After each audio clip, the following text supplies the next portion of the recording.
Libra, tignan natin kung ano yung mensahe para sa'yo. Keep in mind po na ito ay general reading lamang, so hindi lahat ay makaka-relate, so be open-minded. At kung di pa po kayo nakasubscribe dito sa ating channel, please subscribe and hit the bell button para lagi po kayong updated every time na meron tayong uploads.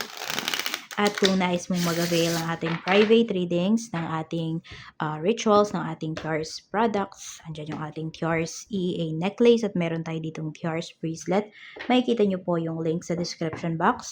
Click nyo lang yung link na nandyan para ma-direct kayo sa ating Facebook page. And wag na muna po kayo mag-message doon sa ating email kasi hindi ko siya mababasa. Kaya yan, kung interested po kayo, doon kayo mag-inquire sa ating Facebook page. So, para sa iyo to, Libra, Sun, Moon, Rising, and Venus. We have foster creativity.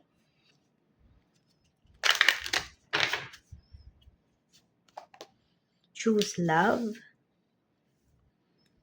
Meron tayo ditong intend and manifest. So, tignan natin ano tong foster creativity na to, saan tong aspect ng life mo.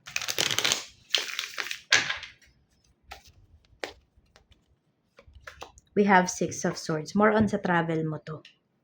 So, pag nagta-travel kayo, hindi naman, sabi natin, hindi puro mamahalin yung kukuhanin ninyo, yung tipong ganun.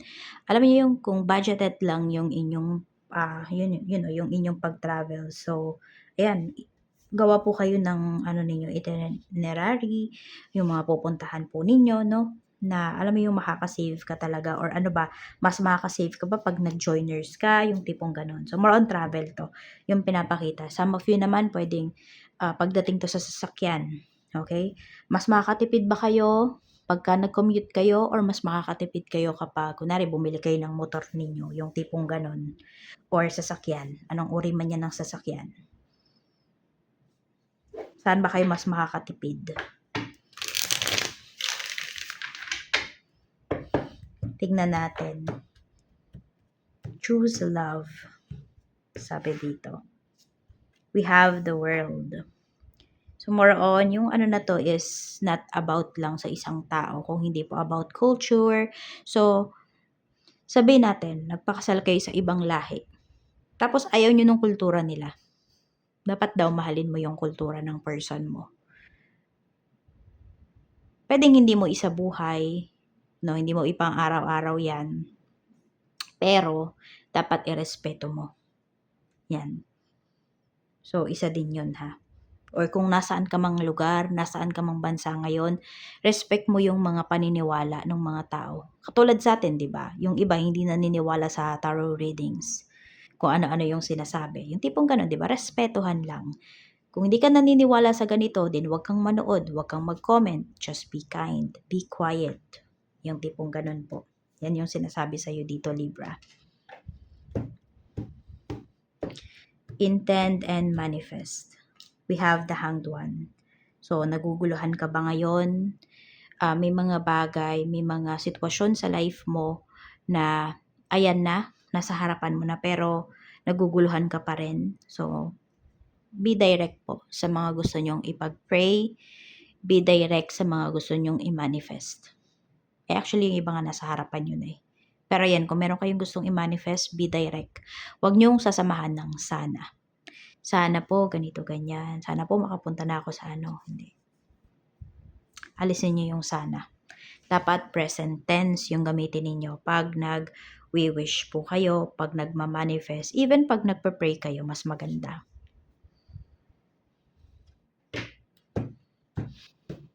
Check natin yung emotions mo ngayon. We have Four of Cups. So, medyo naiinip. Yan, naiinip yung iba sa inyo. Hindi kayo ganun ka-saya, hindi kayo ganun ka-proud sa sitwasyon po na mayroon kayo. Pwedeng may hinahanap-hanap ka, may inaabangan ka. Parang nangungulila for some of you. We have Ace of Pentacles. So, siguro kaya nangungulila. Yung iba po, nasa malayo nga po kayo, nasa ibang bansa, ganyan. Or basta malayo kayo sa family nyo. Pero ang iniisip nyo na lang is kailangan nyong kumita ng pera. Kailangan ninyong magtrabaho. Yes. Diba? Yung paglayo ninyo is sacrifice po talaga yan. Spiritual health, we have Seven of Cups. So, mahilig ba kayong manood nung kunwari, ayan, kunwari, candy, magpapayaman sa'yo, yung mga ganun. Pwede kung gagawin mo tong negosyo, 'di ba? Pero yung kunwari, ilagay mo to sa wallet mo, ganyan-ganyan. So, madami ba kayong pinapanood na ganun? Naguguluhan na din sa inyo si universe. Kayo din mismo naguguluhan na kayo. Ang dami niyong pampaswerte. 'Di ba? Ang dami niyong ginagawa. Papel na orange, ilagay mo sa ilalim ng unan mo. Ganito, ganyan. Mag-stick lang kayo. Sige, sabi natin. Kung mag-i-stick ka dito sa candy, ito lang. Yung ganun. Ganun yung gawin mo. Hindi yung napakadami niyo pong ginagawa. No? Kasi nagkuguluhan na din eh. Parang ganito. Sabihin natin, meron kayong na-discover na kakayahan po ninyo. Tapos, di mo pa naman sabi natin, hindi mo pa naman nahahasa yung isa na itong isang gift mo na, isang gifts mo na to. No? So, jump ka ulit sa other gifts. Magre-research ka about sa ganito, ganyan. So, kahit ikaw naguguluhan. So, isa-isa lang daw. Yun yung sinasabi sa'yo dito. No? Pagdating sa iyong spiritual health.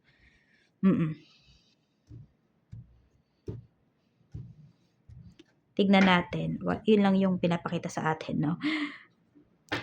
So, 3 blessings na marireceive mo today. Ito ay pwedeng araw-araw nyong nakikita. Alam mo yun, parang natural na lang to sa inyo na hindi nyo na pinapansin. Meron po dito big blessings, meron small blessings. Pero kahit anong blessings yan, maging thankful po kayo.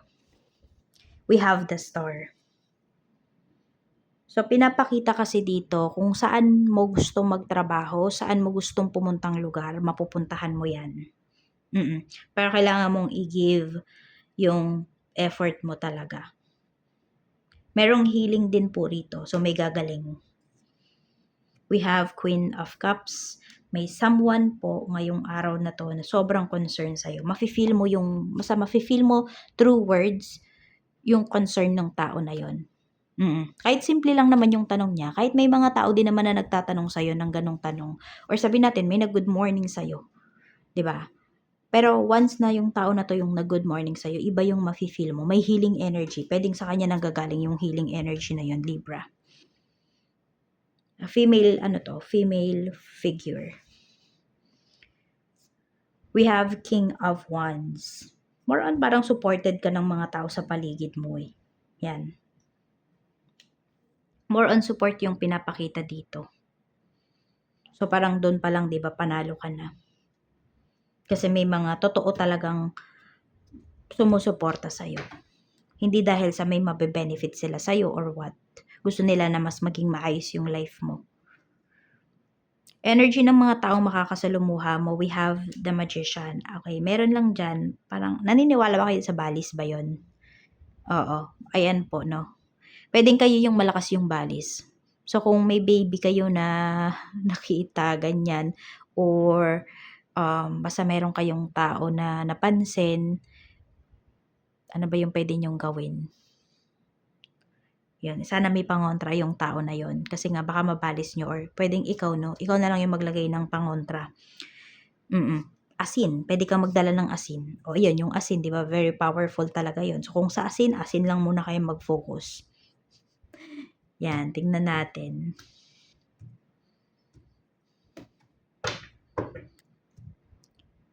Oo, malalakas yung mga tao na makakasalamuha mo ngayon. Pwede may mga problema pero hindi mo mararamdaman na may mga problems sila. Sobrang kaya nilang itago yun. So, watch out dun sa mga tao na sobrang saya ngayong araw na to. Ganap na sa work mo naman. We have the Empress. Meron tayo ditong 7 of Pentacles.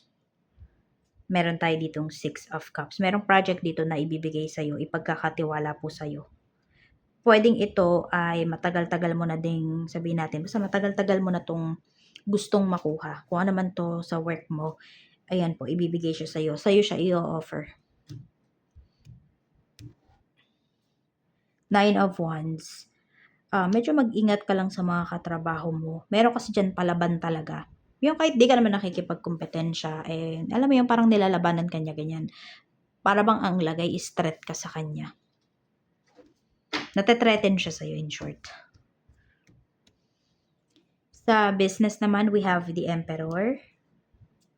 We have Page of Swords. So, madaming madaming naku-curious. Paano mo napalago yung negosyo mo? Oo, paano naka-standby pa rin, 'di ba? Paano nandiyan pa rin yung negosyo mo? We have Two of Swords. Ito naman sa client mo. Meron pa dito nagdadalawang isip kung sa'yo ba talaga kukuha, sa'yo ba bibili, ganyan. Pero, ayan po. Sa'yo pa rin to bibili. Siguro may nag-offer sa kanya mas mababang presyo, ganyan. Pero maiisip niya na mas quality yung products mo or yung services na ino-offer mo. Sa staff mo naman, we have the Devil. Medyo mag-ingat ka sa mga staffs mo, ha? Libra. Meron dyan, niloloko ka.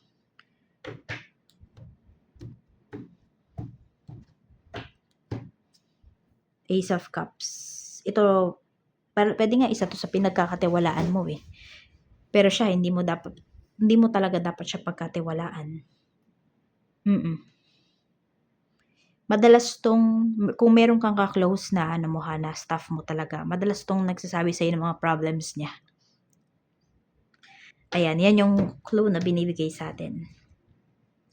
Kaperahan naman, we have the Hermit.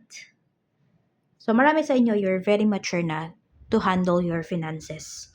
Alam nyo na yung dapat nyong i-prioritize, ganyan. We have Two of Cups. And some of you, pwedeng may tao talaga dito na, nakaagapay mo sa lahat ng gastusin, ganyan po.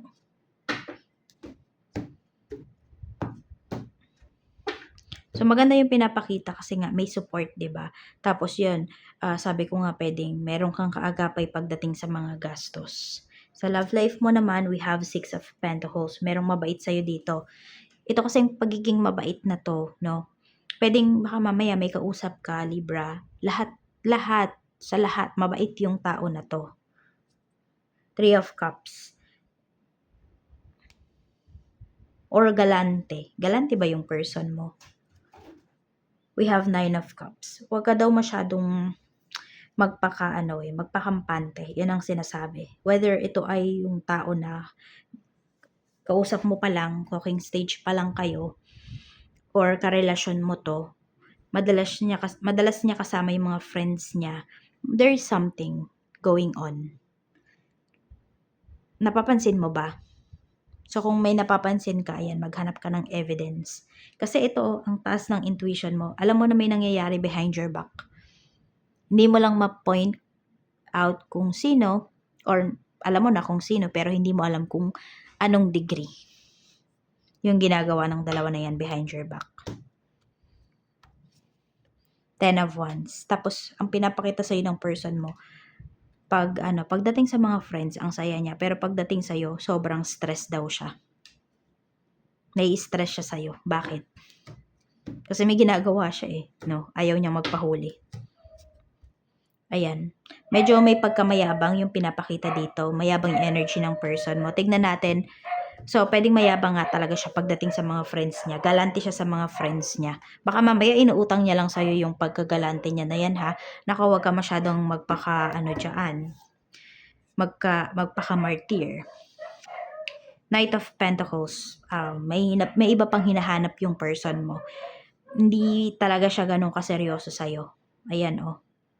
Para bang nagiging, parang sabi niya, standby ka lang dyan. Hindi pa ako tapos mag-party. Tipong ganun. Kung nararanasan mo yan sa person mo, mag-isip-isip ka na.